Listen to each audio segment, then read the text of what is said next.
અકસ્માત સર્જી ફરાર ડમ્પર ચાલક વિરુદ્ધ ગુનો દાખલ। જૂના ડીસા વાસના રોડ પર ડમ્પરે ટક્કર મારતા છકડા ચાલકનું મોત, એકને ઇજા। રેતીભરી બેફામ દોડતા ડમ્પરે વધુ એક કિસમનો ભોગ લીધો।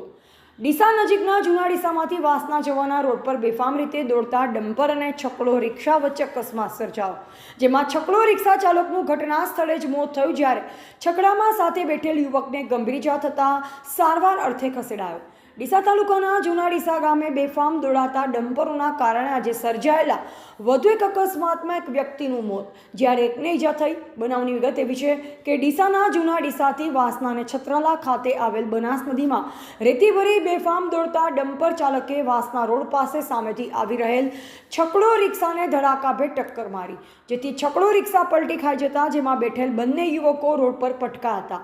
ટક્કર મારી ડમ્પર ચાલક ફરાર થયો, જેમાં છકડા ચાલક વિપુલ નટવરભાઈ પટણી રહે સિહોરીનું ઘટના સ્થળે જ મોત નીપજ્યું હતું, જ્યારે સાથે બેઠેલ પ્રકાશ બીજલભાઈ પટણીને ગંભીર ઇજા થતાં 108 ઇમરજન્સી વાન મારફત ડીસા સિવિલ હોસ્પિટલમાં સારવાર અર્થે ખસેડાયો, જ્યારે મૃતક વિપુલ પટણીના મૃતદેહને પણ પીએમ અર્થે ડીસા લવાયો। ઘટનાની જાણ થતાં ડીસા તાલુકા પોલીસ ઘટના સ્થળે પહોંચી પંચનામા સહિતની કામગીરી કરી ફરાર થયેલ ડમ્પર ચાલક વિરુદ્ધ ગુનો દાખલ કરવાની કાર્યવાહી હાથ ધરી। અહેવાલ મહેશ બારોટ, ગુજરાત બ્યુરો ચીફ।